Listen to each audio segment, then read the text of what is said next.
윤고은의 EBS 북카페 2부로 건너왔습니다.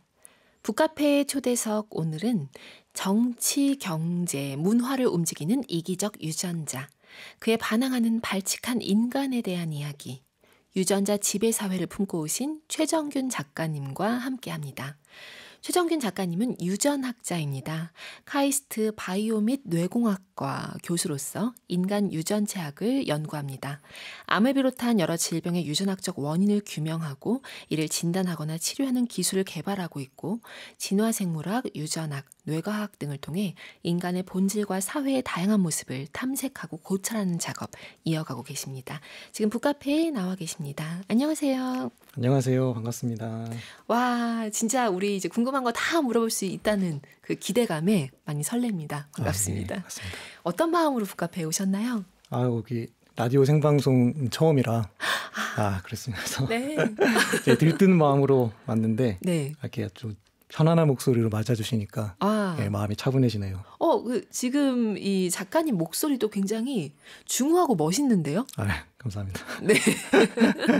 자, 오늘 어떤 이야기들 들려주실지 많은 카페인들이 기대를 많이 하고 있습니다. 지금 유전자 지배 사회 출간하시고 주변의 반응들도 많이 접하셨을 것 같은데요. 가장 많이 들었던 얘기들 어떤 것이었는지도 궁금합니다. 일단 저는 욕을 좀 많이 먹을 거라고 욕을요? 생각을 논쟁적인 얘기들이 좀 있어서 걱정을 했는데 네. 의외로 공감해 주시는 분들이 많더라고요. 그래서 이런 생각을 하고 계시는 분들이 있구나. 네. 그런 면에서 좀 위안을 많이 받았고 질문에 대해서는 이제 마지막 장에 제가 종교 부분으로 할애를 많이 하다 보니까 그래서 너 종교가 뭐냐? 종교가 있는 거냐 없는 거냐? 믿는 거냐 아닌 거냐? 그런 얘기들도 좀 하시고 그랬습니다. 그리고 이제 분야가 좀 다양하다 보니까 관심을 가지시는 분야도 굉장히 다양하더라고요. 그렇죠. 그래서 가정의 어떤 부분은 경제, 어떤 부분은 정치. 그래서 그런 다양한 관심사 그리고 또 공감되는 부분 그런 부분들이 좀 재밌었어요. 지금 신선희 님도 유전학자 신기해요 라고 하셨어요. 신기하다는 반응도 많이 접하실까요? 같은 전공 분야가 아니라면 좀 더 많은 사람들을 만날 수 있는 자리에서는 이런 신기해요. 처음 접하는 유전학자예요. 이런 반응도 좀 접하실까요? 네, 그러니까 다른 과학 분야에 비해서 조금 유전학이 생소하지 않았나. 대중들 사이에. 생소하다. 그러니까 뭐 물리학이라든지 수학, 그러니까 그 학문을 잘 모르더라도 이제 그게 어떤 학문인지 그런 노출이 좀 많이 됐잖아요. 맞아요. 네, 유전학은 사실 우리 인간을 결정짓는 유전자에 대한 연구인데도 불구하고 좀 아직은 대중들에게 익숙하지 않지 않나 그런 생각이 좀 들었어요. 그렇지만 우리가 은근히 유전자라는 말을 많이 일상 대화 속에서도 할 때도 있어요. 그렇죠. 이 책에서도 지금 이기적 유전자를 언급을 하시면서 책이 시작이 되기도 하거든요. 그러니까 리처드 도킨스가 했던 말을 또 건드리시면서 시작을 하고 계신데 유전학자로서 이렇게 책을 쓰고 많은 사람을 만나고 또 이쪽 분야를 계속 이제 개발하고 하시면서 인간이라는 존재를 어떻게 보게 되셨는지가 너무 궁금합니다. 그 도킨스가 표현한 것이 이제 모든 생물은 유전자의 번식을 위해서 존재하는 생존 기계 이런 식으로 표현을 했죠. 진짜 마음에 안 드는 마음에 안 들죠. 불편하고 내가 그렇죠. 내가 이용당하고 있어 이런 느낌인 거죠. 근데 사실 인간도 예외는 아니거든요. 어쩔 수 없이. 그래서 인간도 그런 유전자의 명령에 따라 움직이는 존재구나라는 것을 연구를 하다 보면 더 알게 되는 것 같아요. 더 알게 된다고요? 더 알게 되고 그래서 그 부분을 우리가 좀 더 알았으면 좋겠다. 하지만 근데 인간은 조금 다른 것 같아요. 인간은 어떻게 보면은 유전자가 만들어낸 실수죠. 왜냐하면 인간에게는 유전자에 저항할 수 있는 의지라는 게 있다는 생각도 들거든요. 그래서 우리 인간의 의지는 저는 세 가지가 있다고 생각하는데 유전자에 종속된 의지, 유전자의 독립적인 의지, 그리고 유전자에 반항하는 의지가 있는 것 같아요. 그래서 종속하는 의지라는 거는 우리 가정을 놓고 생각해 보면 내가 결혼하고 싶다. 네. 결혼해야 되겠다. 아니면 내 자식을 최선껏 키우겠다. 네. 내 자식에게 최선을 주겠다. 어. 이런 의지들은 뭐 아름다운 의지처럼 보이지만 사실은 유전자의 의지죠. 생존과 번식을 그렇죠. 위한. 그렇죠. 반면에 이제 독립적인 의지라는 거는 가끔 우리가 내 자식이라면 내가 죽을 수도 있을 것 같아. 이런 마음이 들기도 하잖아요. 네. 근데 그 누구를 위해 죽는다는 것이 자연 세계에는 없거든요. 그렇기 때문에 내가 죽으려고 할 때 유전자는 말리지 않아요. 네. 네, 그래서 그런 의지는 사실 유전자와는 조금 독립적인 의지인데 그런 것을 또 인간이 발휘할 수 있다는 것도 어떻게 보면 괜찮은 거죠. 그러네요. 네. 그다음에 이제 유전자에 반항하는 의지라고 하면 뭐 가정의 그 맥락에서 보면 입양 같은 거. 입양이란 나와 전혀 상관없는 유전자를 위해서 내가 노력을 하는 거잖아요. 그렇죠. 그리고 그 투자를 내 진짜 자식과 나누기도 하는 거고. 네. 그래서 그런 거는 유전자에 반항하는 의지 같아요. 아, 진짜 얘기를 듣고 보니까 다르네요. 확실히 다른 존재들과 인간이. 그래서 희망이 있습니다. 아, 희망이 있습니다. 라고 하셨습니다. 오늘 궁금한 거 다 물어봐 주세요. 안영덕님, 작가님 반갑습니다. 요즘 아이들이 유전에 대해 자주 이야기를 해서 저도 관심이 많이 가요. 책 읽으면서 아이와 공유해보고 싶어요 하고 또 환영 인사 주셨습니다. 감사합니다. 서혜진님은 유전학 하면 맨델, 완두콩 유전 시험에 나와서 열심히 외웠던 기억이 납니다. 라고 하셨어요. 몇 가지 키워드들이 있었죠. 우리에게. 그런데 이제 오늘 이 책을 읽고 나면 유전자 하면 이제 최정균 이렇게 떠오를 수도 있는 거겠죠. 자, 우리가 유전자에 주목해야 하는 이유 뭐라고 보시나요? 지금. 네, 그 조금 전에 말씀드렸듯이 우리가 자연스럽다고 생각하는 거, 그다음에 아름답다고 생각하는 것들 중에 상당히 많은 부분이 실제로는 유전자 때문에 벌어진다는 것을 네. 좀 우리가 자각해야 되지 않나. 네. 그래서 아까 유전자의 종속된 의지라는 부분이 네. 사실 유전자는 오늘 뭐 말씀드릴 기회도 있겠지만 기본적으로 이기적이기 때문에 우리가 유전자의 종속된 의지대로 살다 보면 이기적인 삶이 되거든요. 그렇죠. 네. 근데 그게 잘 안 보여요. 네. 내가 내 자식을 사랑하는데 왜? 네. 나도 희생하는 건데 그쵸. 이렇게 느껴지죠. 근데 그런 부분들을 가정, 사회, 경제, 정치를 파고들다 보면 우리가 부지불식간에 괜찮다고 생각하는 많은 행위들이 네. 실제로는 유전자의 종속적인 의지이기 때문에 인간으로서 이제 가급적이면 아까 희망이 있다고 하는 부분은 유전자의 독립적이거나 저항하는 의지 때문에 희망을 갖잖아요. 네. 그렇다면 종속된 의지는 뭔가? 그것을 우리가 벗어나려면 어떻게 해야 되는가? 그런 것을 깨달으려면 이런 유전자에 주목을 해야 좀 우리가 같이 사는 사회가 좀 더 아름답고 공정한 사회가 되지 않을까. 그렇죠. 네. 아까 전에 이제 작가님이 그 유전자에 반항하는 의지 얘기를 하시면서 이제 투자라는 단어를 살짝 쓰셨어요. 근데 이제 책 안에 투자라는 말이 등장했을 때 저도 깜짝 놀랐습니다. 왜냐하면 이게 이제 부모와 자식 간의 사랑, 우리 뭐 내리사랑, 치사랑 얘기하는데 다 포함해서 내리사랑이든 치사랑이든 유전자의 농간이다, 냉혹한 선택이다라고 하는 그 내용들이 들어가 있거든요. 그래서 뭐 예를 들면 이런 구절이 있습니다. 예, 여기 지금 가정 부분을 보면 부모는 여러 자식들에게 투자해서 효용을 극대화하기 원하고 또 자식은 자신에게 최대한의 투자가 돌아오길 원한다. 투자로 얘기하는 이런 게 좀 신선하게 느껴졌어요. 부모 자식 간의 얘기를 할 때 보통 투자라는 말 잘 안 쓰잖아요. 여기 선택되는 단어들 자체가 좀 다르더라고요. 네. 그러니까 보통 부모의 사랑하면 희생이 떠오르죠. 그렇죠. 네, 근데 아까 말씀드렸다시피 그거는 유전자와 독립적인 의지거든요. 유전자야말로 이 계산에 아주 능합니다. 그래서 예를 들자면 이제 출산 경험이 있으신 분들 아시겠지만 당뇨에 흔하게 걸리잖아요. 네. 임신 중에. 그게 이제 어머니 몸에 있는 포도당을 놓고 어머니 몸과 그 태아가 싸우는 거죠. 그래서 어머니 입장에서의 투자를 보면 이 아이가 마지막이 아니기 때문에 네. 내가 살아남아야 되고 그래서 그 포도당을 자기 몸에서 쓰려고 하고 태아는 이제 자기가 일단 살아남아야 되니까 네. 어머니 몸에서 포도당을 최대한 끌어오려고 하죠. 그 과정에서 이제 임신성 당뇨가 생기고요. 그 다음에 또 어떤 현상이 있냐 하면 약간 부유한 환경하고 조금 열악한 환경이 있을 네. 때 부유한 가정에서는 아들에게 더 투자하려는 경향이 생기고 이제 가난한 경우는 딸에게 투자하려는 경향이 생기는데 네. 그게 뭐 의식적으로 이렇게 유산을 물려줄 때도 그렇게 된다는 게 이제 통계적으로 나와 있고요.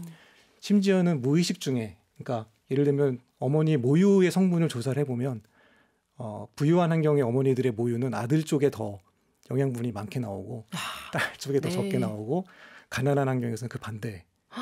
일 뿐만 아니라 자, 우리가 이런 거 조사할 거라고는 생각도 못했을 거예요. 사람들이 별걸 다 하죠. 네.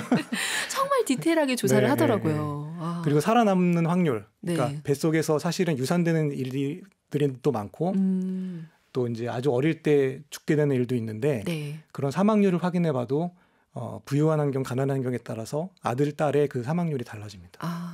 그래서 그런 교묘한 투자들이 내가 모르는 사이에도 일어나고 네. 또 어떨 경우는 내 의식적으로도 일어나고 그래서 그런 부분들이 있죠. 그러니까요. 그리고 이 자녀 교육에 막 열과성을 다하는 그런 이제 부모들의 모습을 또 얘기하시면서 군비 경쟁으로 비유하신 것도 이렇게 톡톡 튀는 표현들이 제가 봤었던 이런 과학적인 책에서 이렇게 톡톡 튀는 표현들이라고 하는 걸 좀 놀라게 만들기도 했는데 호기심을 확 끌더라고요. 네. 이런 것도 좀 재밌게 다가왔습니다. 네. 그러니까 군비 경쟁, 그러니까 남이 하니까 나도 해야 되는 거. 네. 딱 그거죠. 실제로 실제로 전쟁을 일으킬 것도 아니지만 그렇다고 내가 군사력을 키우지 않으면 안 되니까 뒤처지지 않으려고. 뒤처지니까 그것처럼 남의 자식을 보게 되면 네. 우리도 해야 되고. 근데 한국이 특히 그런 현상이 좀 더 이게 사실은 뭐 다른 나라는 아니라는 건 아니고요. 네. 어차피 유전자 영향이기 때문에 뭐 만국 공통이지만 그쵸. 한국이 좀 더 유별나게 심한 이유는 제가 생각할 때는 이 갑작스럽게 발전하면서 세대 차이가 좀 너무 많이 난다. 그러니까 저희 때만 해도 그 형제 자매들이 많았잖아요. 네. 아버지 때는 더 많았고. 그렇죠. 근데 정말 한 세대 만에 자녀가 1명, 2명. 정말 한 세대 만에 급격하게 바뀌었거든요. 그렇죠. 그러면 유전자 아까 제가 투자를 말씀드렸는데 유전자 입장에서는 5명이 있을 때는 분산 투자를 하는데 네. 한 명이니까 몰빵을 해야 되는데 너무 이해가 이제 쏙쏙 되죠. 그죠. 예. 네. 그런데 더 큰 문제는 이게 천천히 사회가 바뀌었으면 예를 들어 내 자식은 1명이지만 옆집은 5명이에요. 근데 옆집은 좀 여유 있게 키우잖아요. 네. 그럼 나도 여유 있게 키울 수 있어요. 근데 옆집도 1명, 그 옆집도 1명 전부 다 몰빵을 하는 거죠. 그리고 내가 보고 자란 거는 여러 형제였는데 갑자기 1명이 되니까 네. 이걸 투자를 잘해야 되겠구나.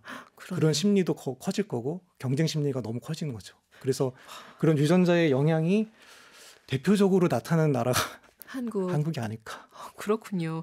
아니 제가 오늘 문장 카펫으로 북카페 오프닝으로 그 이성 간 끌림에 대해서 이 책에서 이제 건드리고 있는 부분을 살짝 읽어드렸는데 많은 카페인들 질문 주셨어요. 진짜 비슷한 사람에게 끌리는 줄 알았는데 이런 면은 뭐 이렇게 비슷한 사람에게 끌리는 어떤 요소가 있고 또 반대에게 끌리는 요소가 있고 이렇게 책에 보면 나오잖아요. 그 얘기도 정말 많은 사람들이 궁금해하잖아요. 네. 이성 간의 끌림도 유전자의 지배를 받는가? 네, 당연히 받죠. 네. 번식이야말로 유전자의 궁극적인 목표인데. 근데 전 번식이라는 말 자체도 사실은 거의 투자랑 비슷한 네. 급으로 톡톡 튀는 그러나 인정하지 않을 수 없는 네. 부분이긴 한 거죠. 네. 맞아요. 그러니까 유전자 입장에서 보면 자손의 다양성이 굉장히 중요하고 네. 가급적이면 나와 좀 달라야 되거든요.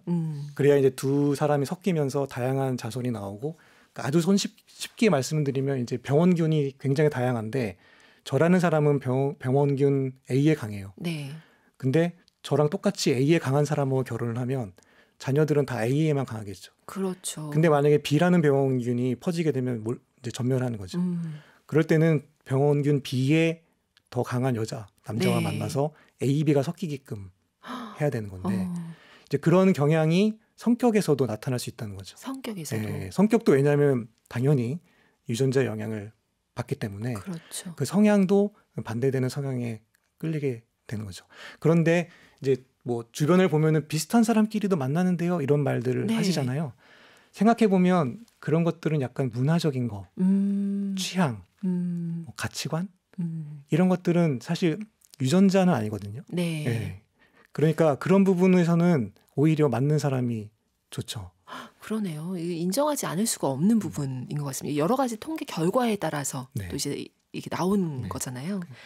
참 이 유전학을 공부하다 보면 낭만이라는 걸 어떻게 생각할까 너무 궁금해지는데 네, 잠시 후에 질문을 드리도록 하겠습니다. 여기서 많은 카페인 분들이 지금 준비하고 계실 거예요. 북카페 초대석 어깨 퀴즈. 네, 오늘 어깨 퀴즈 문제입니다. 1859년에 출판돼서 생물학의 새 장을 연 책입니다. 영국의 생물학자이며 진화론의 창시자인 찰스 다윈이 최초로 자연 선택설로 진화론을 설명한 이 책의 제목은 무엇일까요? 너무 어렵습니다. 자, 최초로 진화론과 자연 선택설에 대해서 서술한 다윈의 책 무엇인가요? 아니 정답을 제가 물어볼 수는 없고 네 힌트를 좀 주세요. 힌트 무엇인가의 기원에 대한 책입니다. 아 무언가의 기원. 네. 그 무엇은 한 글자인가요? 두 글자인가요? 이거 너무 글자 수는 알려드릴 수 없고 딸랑딸랑 소리가 날 수도 있는 겁니다. 아 딸랑딸랑 소리가 나는 그것의 기원에 네. 대한 책이다. 네 이렇게 생각하시면 우리 카페인님들 좀 알 것 같아요 하실 수도 있습니다. 저희 정답 또 창의적인 오답도 기대하고 기다리고 있겠습니다. 샵 1045 50원 변의 유료 문자 혹은 반디 앱으로 사연 보내주시면 되겠습니다. 음악 듣고 가면 좋은데 반려음악 어떻게 골라오셨어요? 첫 번째 음악은 어떤 건가요? 그 아이유의 Love Wins All 아, 골라봤는데요.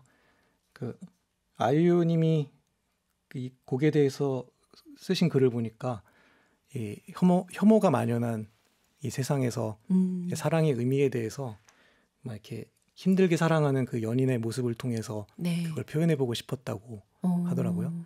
그래서 제 책의 1장과 2장이 사랑과 혐오에 대한 이야기라서 네. 좀 잘 어울릴 것 같아서 골라봤습니다. 네, 이 음악 듣고 와서 이야기 계속 이어갈게요. 윤고은의 EBS 북카페 초대석 함께하고 계십니다. 오늘은 이기적 유전자와 그것을 빚어낸 적대적 자연, 그러한 자연에 저항하는 새로운 공동체의 길을 모색해봅니다.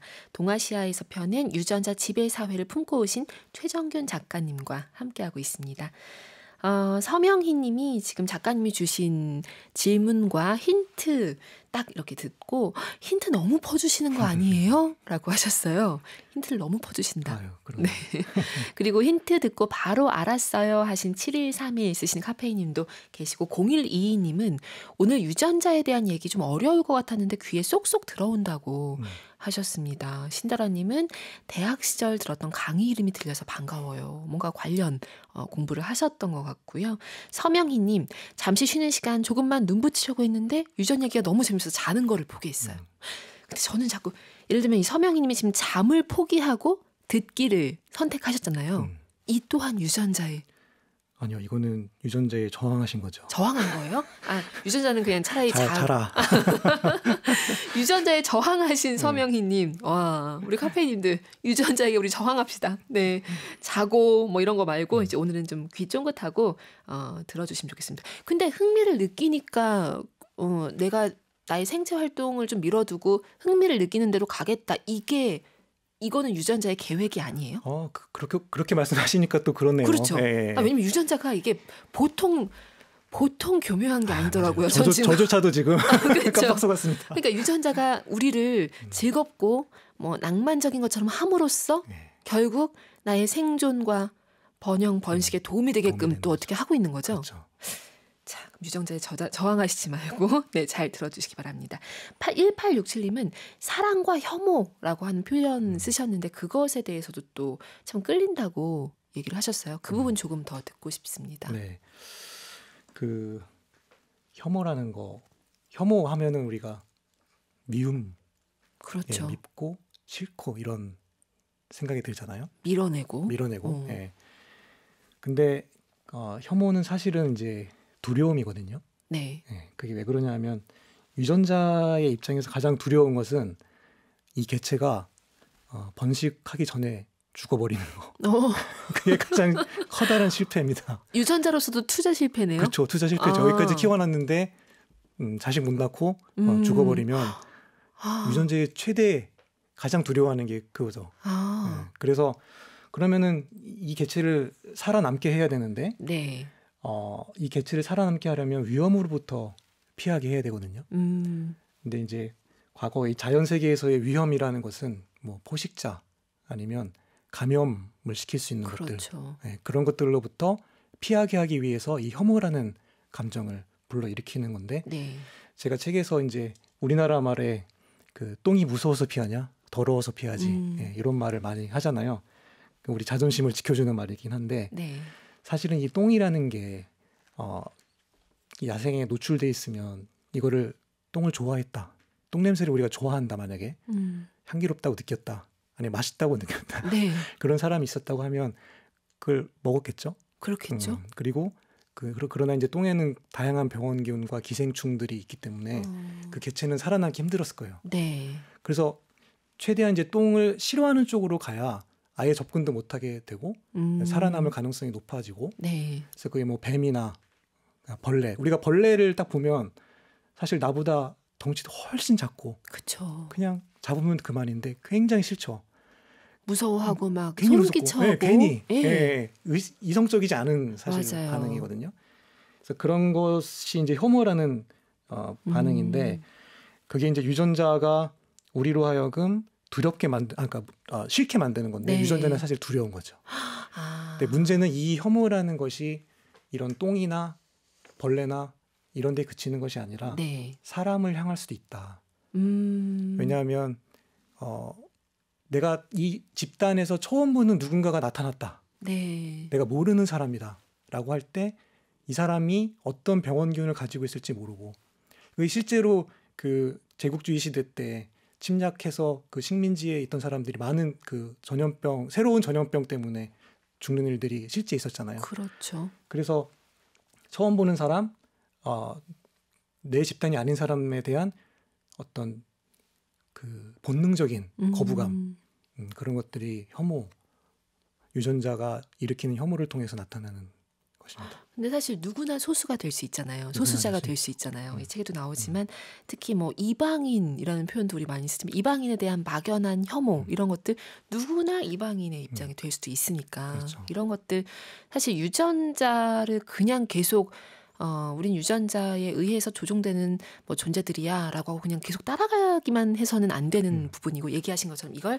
자각하고 인지하고 알고 있는 게 우리를 좀 바꿀 수 있겠네요. 네. 그렇죠? 그걸 인지하는 것과 하지 않는 것이 아주 큰 차이인 것 같습니다. 아주 큰 차이다라고 하셨습니다. 지금 0484 쓰시는 카페이님이 궁금한 게 있어서 문자를 드린다고 하시면서 좀 사연을 주셨습니다. 유전자가 그러니까 살아남는 게 최대의 목적이라고 하셨는데 요즘 사람들이 현실 삶이 벅차서 자손두기를 꺼려하는데 이건 유전인가요? 아니면 변형인가요? 라고 하셨어요. 네. 그러니까 우리나라 지금 출생률. 출생률이 0.7 막 이렇죠. 네. 그 동물의 세계에서 보면 그 암컷들이 새끼를 베고 있는데 그 집단을 다스리던 수컷이 정권이 바뀝니다. 네. 만약에 그러면 어떤 일이 생기냐 하면 암컷들이 유산을 해요. 지금 베고 있는 새끼를 그냥 죽게 두는 거죠. 네. 왜냐하면 이제 그 새끼를 그냥 태어나게 하면 이제 새로운 수컷이 자기 새끼가 아니기 때문에 죽여버리거든요. 그러니까 이 환경에 따라서 이 그 자식을 낳을 것인가 아니면 낳은 자식을 키울 것인가 죽일 것인가, 네. 이런 것들을 다 결정하게 되고, 사실 인간 사회에서도 이 자식 살해라는 것이 우리는 잘 근처에서 못 보지만 굉장히 그 만연한 일이었고, 그게 그 당시에 그 가정의 상황이라든지 조건이라든지 또 그 아이의 상태, 나이, 어머니의 나이 이런 것에 따라서 네. 투자 가치에 따라서 이제 아이를 죽이거나 하는 일들을 이 인간 사회에서도 굉장히 많았거든요. 그러니까 그 부분도 책에 쓰셨는데 가해자가 그 영아살해 가해자가 부모인 경우가 네네네. 그러니까 되게 드문 게 아니었다라는 게 이제 네. 인류사를 쭉 보면 그것도 좀 충격적이긴 네. 했습니다. 근데 우리는 지금 죽이는 대신 안 낳는 거죠. 그러니까 지금 사회가 너무 경쟁적이고, 아까 제가 모든 사람이 아이가 한 명이고 군비 경쟁을 네. 하고 있는 그 틈에 뛰어들 자신이 없는 거죠. 그리고 또 그 경제적인 능력이 되게 중요해졌잖아요. 그 교육에 들어가는 돈도 어마어마하게 많아지고, 그렇죠. 또 서로 남자와 여자 간에도 상대의 그런 능력을 따지고 이러다 보니까 유전자 입장에서는 지금이 번식하기에 좋은 환경은 아닌 거죠. 안전하지 않다고 느끼는 네네네. 거죠. 투자하기 어려운 환경이라고 느껴서 아까 그런 그 자연 유산하는 그 현상을 브루스 효과라고 하거든요. 브루스라는 학자가 네. 발견을 했기 때문에 어쩌면 이제 우리나라는 그런 사회적인 브루스 효과가 지금 퍼져 있는 거 아닌가. 우리 질문 주신 것으로 또 책의 어떤 부분이 막 이게 또 막 이렇게 시작이 됐습니다. 아주 일부에 불과하지만 책을 꼭 읽어보시면 좋겠어요. 1685 쓰시는 카페이님도 더 듣고 싶어도 수업이 시작입니다. 책 읽어볼게요 하셨는데 꼭 책에 읽어주세요. 예 정말 다양한 사례들도 많고 해서 이 귀가 이게 멀어질 수가 없더라고요. 눈이 멀어질 수가 없고. 예. 그러면 여기서 책 안에 어떤 얘기들이 있는지 특히 또 작가님이 좀 이 책의 뒷부분에 좀 묵직하게 메시지를 담아서 골라오신 부분이 있습니다. 그 부분을 낭독으로 듣고 가겠습니다. 이 부분 고민 끝에 선택을 하신 거죠? 네. 네. 낭독을 부탁드릴게요.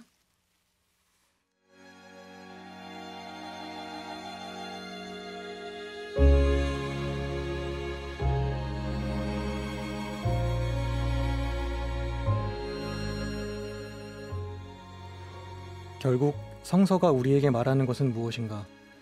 성서는 자연을 신으로 섬기던 인간들을 불러내 예수를 모범으로 삼아 스스로 신이 되라고 말한다.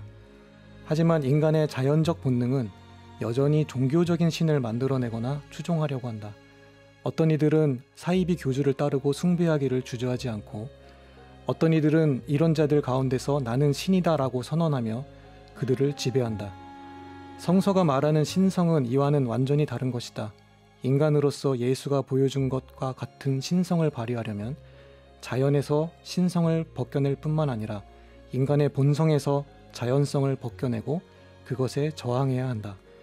번식욕과 혐오를 넘어서는 사랑, 차별과 배제가 아닌 포용과 연대, 착취와 탈취가 아닌 가치의 창조와 나눔을 추구해야 한다. 자연의 속박에 고통스러워하는 많은 이들을 해방시키고 우리의 후손에게 더 공정하고 진보된 세상을 물려주며 인류가 오래도록 생존하고 번성하도록 해야 한다. 또한 이러한 신성은 예수를 머리로 하는 몸, 즉 예수의 사상에 공명하는 공동체로서 발휘되는 것이지 교주와 같은 어느 한 명의 전지전능한 인간에게서 발휘되는 것이 아니다. 이 장의 서두에서 선언한 바와 같이 우리가 살고 있는 이 자연의 창조주 따위는 없다. 인간이 만들어낸 어떤 종교에서도 자연과학이 밝혀낸 우주와 생명의 진화 법칙에 따라 세계를 창조한 신은 발견할 수 없다. 그런데 성서에서 종교적 도금을 벗겨내고 나면 우리는 그곳에서 진짜 주인공을 만나게 된다. 그것은 바로 인간이다. 인간이 바로 창조주다. 아담으로 대표되는 자연적 인간이 아니라 예수의 형상을 본받아 따르려는 신적 인간이 그들이다. 인간이 신의 형상을 따라 창조되었다는 창세기 1장의 선언은 예수의 형상을 본받는 이들을 통해서 비로소 실현된다. 예수가 역사적 인물이건 가상의 인물이건 예수라는 한 인간을 통해 드러나는 정신을 따라 자연의 모든 것을 다스리며 생육하고 번성하고 충만하고 정복하는 창조의 사명을 부여받은 것이 인간이다. 그러므로 창조란 태초에 일어난 일회적 사건이 아니라 오히려 지금 바로 이 세상에서 일어나고 있으며 인류가 존재하는 한 끝없이 진행되어야 하는 과정이다. 그리고 이는 진화라는 과정을 거치며 이 자연 속에 우연히 던져진 우리 인간이 이 무의미한 우주에서 의미를 만들어 나가는 과정이다.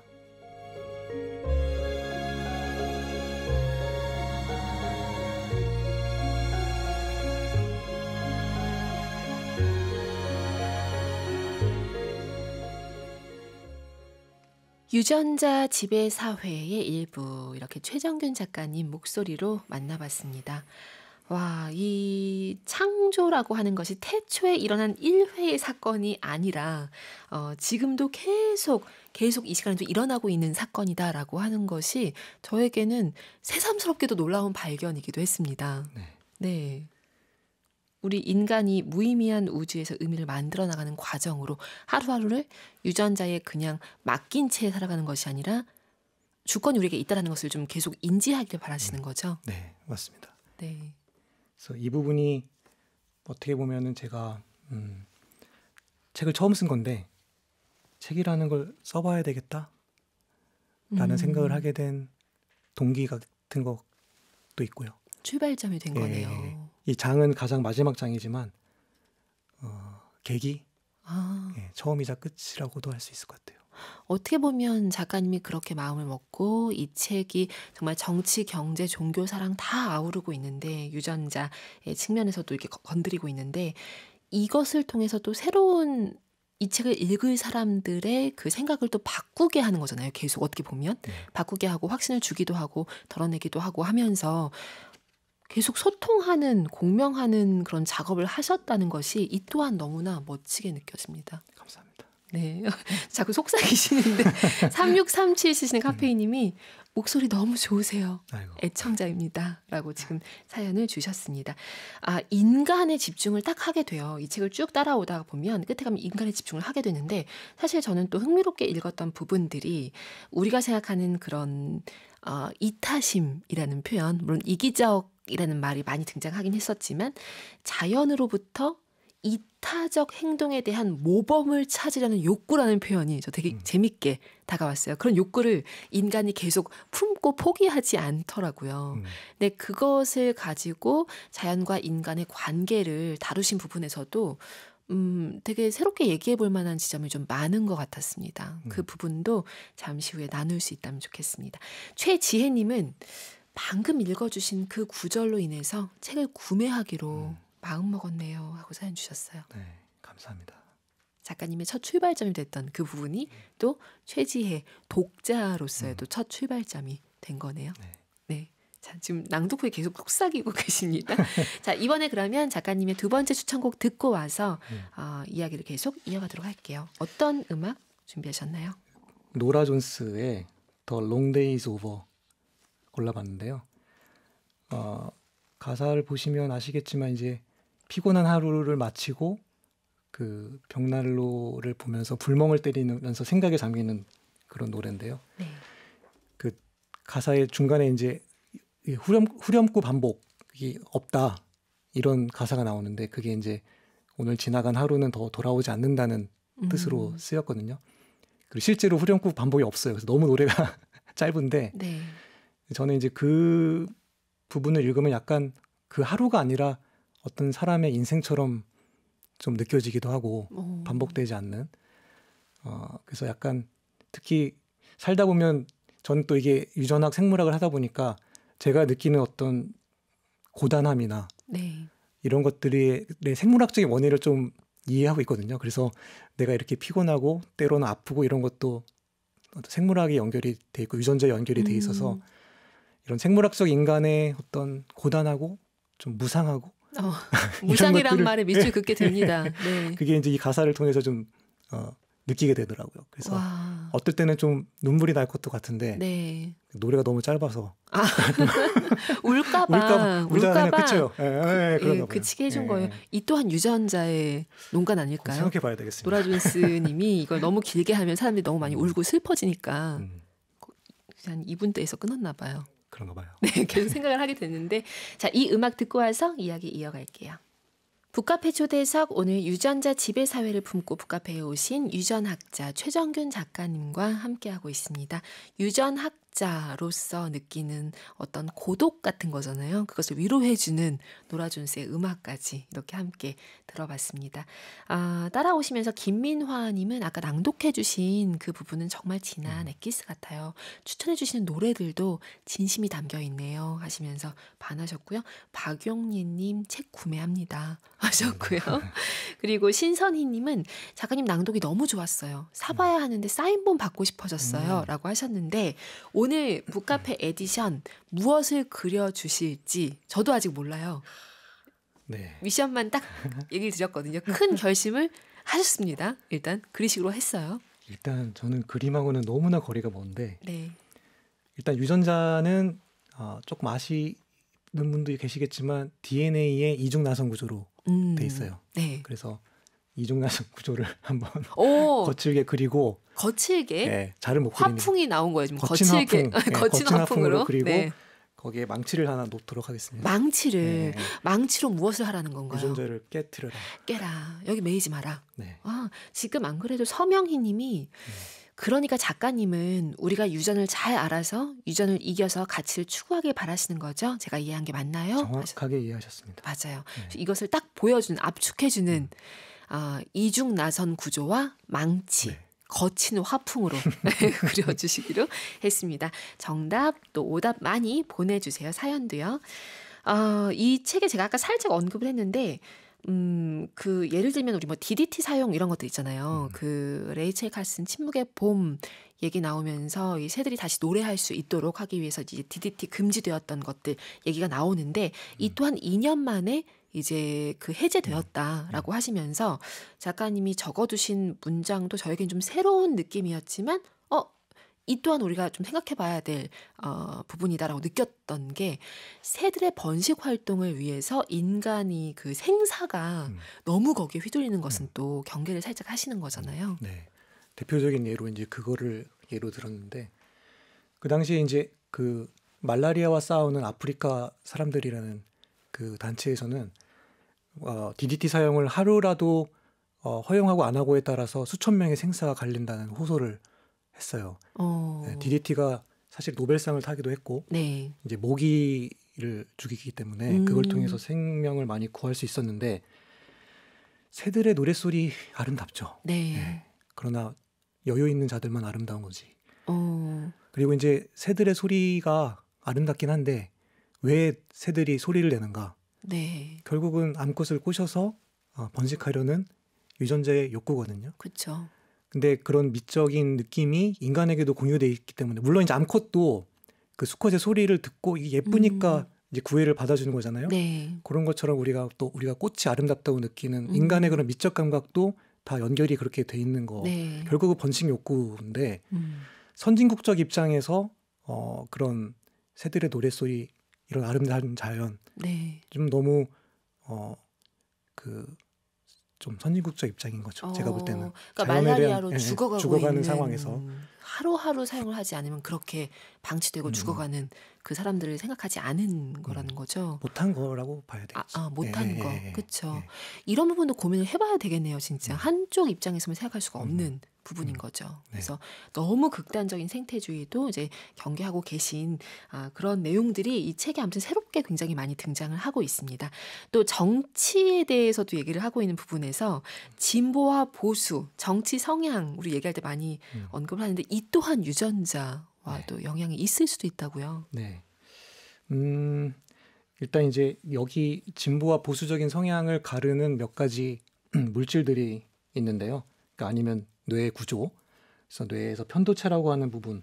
네. 이게 아까 제가 그 똥이 무서워서 피한다고 할 때 그 무섭게 만드는, 그러니까 싫게 만드는, 똥이 더러워서 피하게 만드는 그 작용을 하는 게 편도체고, 이 부분이 이제 보수적인 성향인 분들에게서 강합니다. 그래서 조금 더 예를 들면 이제 쉽게 말하면 이민 정책에 대해서 반대하게 되는 것들 중에 하나도 아까 제가 이방인에 대한 경계, 그렇죠. 예, 그런 게 이제 편도체 작용이고 또 이제 세로토닌도 약간 이제 보수적인 입장인데 세로토닌은 좀 사회적 서열에 따라서 행동하는 그런 호르몬인데요. 그래서 세로토닌이 부족하면은 이게 우울증에 걸리거든요. 그래서 혹시 이제 우울증 약을 드시는 분이 아시겠지만 세로토닌을 이렇게 증강시켜준 겁니다. 그러니까 우울증이 왜 진화적으로 남아 있느냐라는 가설 중에 하나가 이렇게 지위가 낮은 상태에서는 이게 까불면 안 되는데 우울증에 걸리게 되면 이렇게 좀 행동이 굉장히 소극적이 되고 순종적이 되고 그쵸. 그렇기 때문에 이 개체를 보호함에 있어서 유리했기 때문이라는 가설이 있거든요. 그래서 세로토닌이 그러니까 지위가 높아지면 세로토닌도 많아지고 지위가 낮아지면 떨어지고.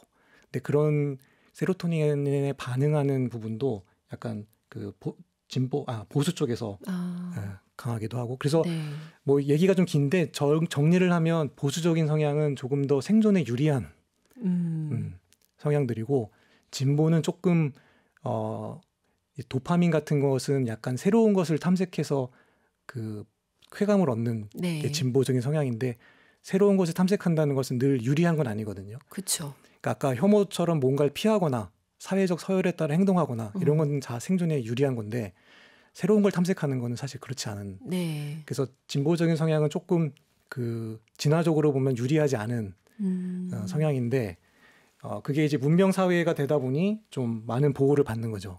그렇죠. 전체적으로 다 생존을 하니까. 네. 그래서 진보적인 성향이 좀 살아남은 거 아니냐 이런 식으로 이제 얘기를 했고요. 그래서 약간 가치관적으로 제가 해석을 한 거는 보수적인 성향은 좀 자연 회귀적이고 좀 자연을 좀 높게 뭐랄까 숭상? 네. 아니면 뭐 동경? 자연을 좀 의지하는? 네, 의지 어찌 보면? 아니면 뭐 모범적으로 생각하는 걸 네. 수도 있고 뭐 그런 식으로 좀 해석을 해봤습니다. 흥미롭습니다. 그리고 이 지능에 대한 것도요. 지능 지수가 높다는 거 부자연스러운 것일 수도 있다. 흥미로운 얘기잖아요. 네, 그래서 이게 이제 그 조사 결과를 보면 진보적인 사람들의 그 지능 지수, 그러니까 IQ가 더 높다라는 게 나오거든요. 그 아까 이제 그 보수적인 것이 더 살아남기 좋다고 말씀을 드렸는데, 우리가 이제 IQ라고 하는 거는 좀 뭐 수학이나 과학, 논리 이런 걸 측정하는 거잖아요. 그런 네. 능력. 근데 이거는 생존하고는 전혀 상관이 없는 이 과학 잘한다고 생존하는 거 아니니까 자연 상태에서는 생존을 잘한다는 거는 길도 잘 찾고 짝짓기 잘하고 뭐 연애 그러니까 예를 들면 연애도 잘하고 사회생활 잘하고 세로토닌 그래서 이런 것이 사실은 생존에 그 필요한 능력이지 네. 뭐 수학 공식 풀고 이거는 전혀 생존과는 관련이 없는 거기 때문에 없는 것인데 왜 우리 멋있게 보이죠? 이건 이제 무슨 우리가 무엇에 그런 의한- 그 문명을 그런 식으로 만들어 온 거죠. 우리 가치관이 그 문명 속에서 형성이 된 건데 사실 그 약간 주변에 보면 공부는 잘하는데 네. 약간 좀 생활 지능 떨어지는 많죠. 분들이 많잖아요. 그런 분들 네. 제 주변에 굉장히 많습니다. 그런 아니 분들- 어떻게 그런 분들이 되게 과거에 많은데. 태어났으면은 뭐 좀 성공적인 삶을 못 사셨을 텐데 사냥하고 불 피우고 이럴 때라면 그럴 때는 좀 어리버리하다가 그렇죠. 못 살아남았겠죠. 이게 문명 사회로 넘어오면서 보호받게 된 어찌 보면 그런 뭐 새로운 종까지는 아니지만 그런 성향들이라고 볼 수 있겠네요. 그리고 이제 인간은 이미 과학 기술의 발전으로 자연을 넘어서는 존재가 된 이 시점에서 우리가 이제 과학 기술 어떻게 다루고 바라보고 해야 할지 우리의 마음가짐, 지향점 어떻게 보시는지 궁금합니다. 굉장히 이게 중요한 얘기 같고요. 이제 보통 생각을 해보면 과학기술에 대한 이제 병폐도 많이 생각을 하지만 네. 좀 냉정하게 생각해 보면은 우리가 혜택을 훨씬 많이 받고 있거든요. 혜택을. 네. 그래서 당장 우리가 뭐 문명을 떠나면 며칠 만에 죽을 거예요. 그렇죠. 네, 냉정하게 보면. 네. 그래서 그런 부분을 생각을 해야 되는데 그렇다고 해서 뭐 과학기술을 무분별하게 도입하는 건 안 되죠. 하지만 그것만큼이나 좀 근거 없이 두려워하는 거, 그러니까 DDT 같은 것처럼 좀 너무 좀 그 자연을 인공적으로 바꾸는 것에 대한 그런 거부감 네. 때문에 좀 막연하게 두려워하거나 거부하는 것들도 좀 위험하지 않나 그런 생각이 들고 최근에 그 중국의 한 과학자가 유전자를 편집해서 아이를 낳았거든요. 네. 근데 그게 과학자 사회에서 합의되지 않은 일이었어요. 그게 기술적으로는 가능한 일이지만 네. 아직 윤리적으로나 그렇죠. 합의가 되어 있지 않은 상황에서 그분이 갑자기 나와서 해버린 거예요, 그냥. 그래서 굉장히 많은 지탄을 받았는데 그만큼 이제 과학자들 안에서도 그런 서로 견제하고 이게 옳은 것인지 아닌 것인지에 대해서 그럼 우리는 어떤 규제나 시스템을 갖고 있거든요. 네. 그래서 그런 거를 좀 생각을 하시고 이게 너무 근거 없이 좀 이렇게 두려워하는 것은 좀 지양해야 되지 않을까? 그래서 예를 들면 유전자 편집을 막는 이유는 아직 좀 위험한 것도 있고 합의가 안 됐기 때문이지 이게 신의 영역을 건드렸기 때문이다라고는 하지 않아요. 과학자들이. 근데 대중 사이에서는 그거는 좀 자연을 어떻게 우리가 그래서 유전자를 편집한다는 말 편집하는 자체가 말이 거부감이 들잖아요. 그렇죠. 그런데 생각해 보시면 우리가 아까 사실 질문 중에도 암이 왜 걸리냐요라는 네, 질문이 질문도 있으셨는데 있었어요. 자연적인 변이 때문에 엄청난 고통을 이미 겪고 있어요. 그리고 우리는 그거를 고치고 싶어 해요. 그렇죠. 그게 사람을 불행해서 건지는 거기 때문에 그러려면 유전자 편집을 해야 돼요. 그러니까 이미 자연이라는 것 자체가 굉장히 험악하고 네. 우리에게 많은 고통을 주고 있는데 그 부분에 대해서는 조금 좀 외면하면서 그걸 개선하려고 하는 노력에 대해서 좀 근거 없이 두려워하는 것. 그러니까 허žen쿠이의 문제점은 그런 부분이었다.